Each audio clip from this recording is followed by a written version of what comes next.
Miss Raisa May Dizon, abay totoo nga bang binitbet si Mr. Bimby Aquino sa Hong Kong? So yun ang ating pag-uusapan maya-maya lang. But before that, if you haven't subscribed yet to my YouTube channel, please don't forget to like, share, and subscribe at hit mo na rin ang notification bell for more showbiz updates. So eto na, ang ginawa mong paglika ng kwento sa Hong Kong vacation team may Raisa May Dizon at Mami Risa, Ate Nicole at ang Bimby Necklace Connection ay ginawa natin ng ilan sa mga kwento at mga balita patungkol sa bagay na ito dahil ilan sa mga talaga namang maybe fans at ilan sa mga maybe supporters ang nagsasabing hindi man kasama ni Miss Raisa May Dizon. Ito pong si Bimby Aquino ng live doon po sa Hong Kong, pero meron pong isang bagay na nagdikta at isang bagay na nagpapakompleto doon po sa kanyang bakasyon.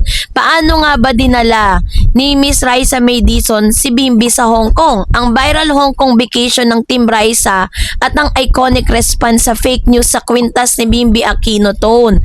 Sa Gen Z kilig vibe, pop culture commentaries at main character energy, so narito pong ilan sa mga ulat. Dinumog si Raisa May Dizon at Mami Risa at Ate Nicole ng ang Hong Kong mula sa Tsim Sha Tsui hanggang Temple Street Night Market. Literal na nagmukhang meet and greet event ang kanilang lakad dahil sa pagdagsa ng Pinoy tourist at OFW. So pure wholesome main character energy lang ang peg ng mag-anak habang nag-i-enjoy sa masasarap na kainan at pamamasyal, pasyalang spot, the fake news plot twist. Habang masayang nagbabakasyon ng pamilya, kumalat sa TikTok at social media clickbaits ang gawa-gawang usapin na nawala na daw o ibinenta na raw ni Raisa ang regalong kwintas ni Bimby Aquino. Kaya naman, the silent classy response, binalandra, connection. Walang away o mahabang press release, basta ibinalandra na lang at isinuot ni Raisa May ang kwintas sa kanyang mga OOTD at vlogs habang nasa Hong Kong. Dahil suot niya ang simbolo ng kanilang ugnayan sa buong biyahe, figuratively, dinala niya si Bimby sa Hong Kong.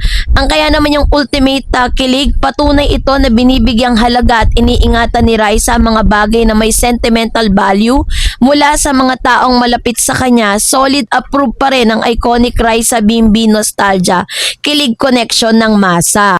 Kaya naman marami po kasing mga bashers dito po sa TikTok, sa Facebook, sa Instagram at kung saan-saan pang mga social media platform ang nagsasabi na wala na daw yung kwintas, di na daw sinusuot, tinanggal na ni Raisa kasi nga hindi na sila nagsasama, hindi na sila friend.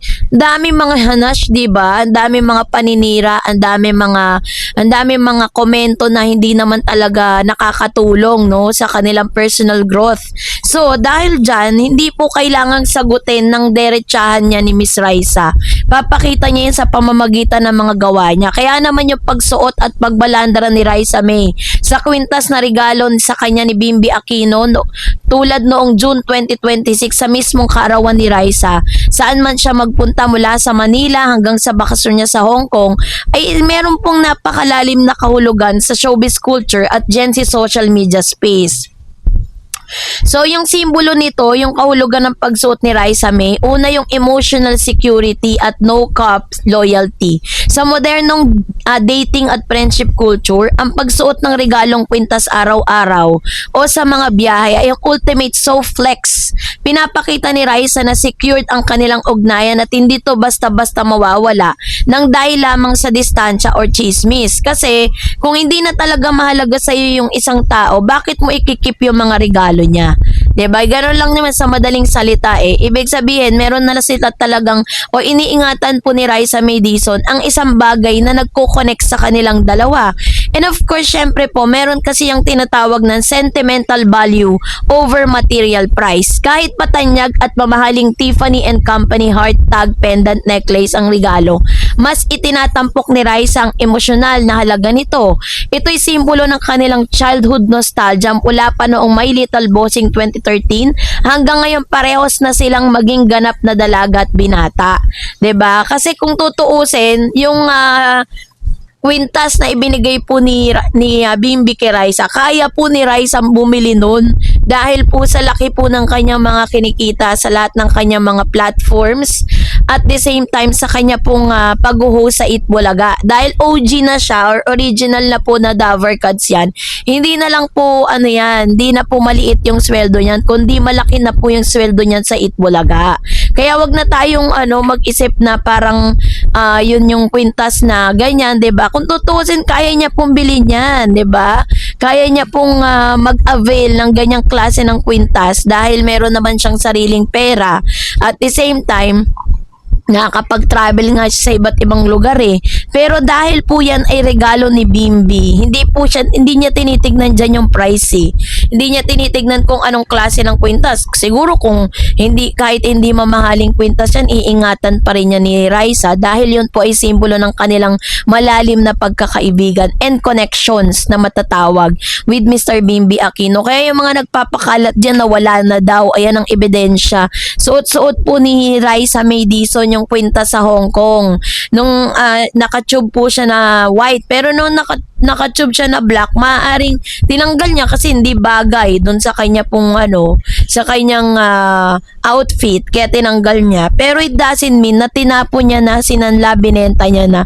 Grabe namang ginagawa na mga pambabash kay Raisa, no? Kung ano-ano na lang mga walang katuturang kwento ang ibinibitang kay Raisa May para lang talagang mapansin sila sa social media. 'Di ba? Yung ang pag-OOTD kasama ang kwintas ay nagsisilbi ring itong pahayag na nagpapatahimik sa mga kumakalat na fake news para itong pagsasabi na solid pa rin kami at walang bawas ang alindog ng maybe connection.